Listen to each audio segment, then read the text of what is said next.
Yeah. Ang sarap din ng beef ko. Yes. Try nyo din yun. Open. Wow! Ang sarap! Natatakam na ba kayo?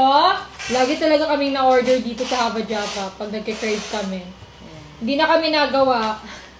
Kasi super sarap kasi nito. Napaka-creamy, milky, like, very... Yes. And guys, ang maganda sa dito kasi hindi siya sobrang tamis. Sobrang sakto lang yung lasa niya.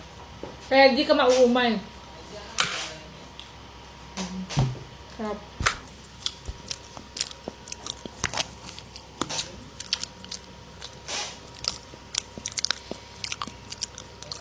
Sarap.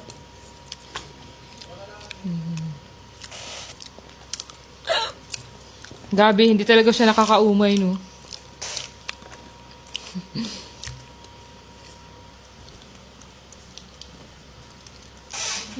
Sarap! Diba? Tama lang yung tamis niya, guys.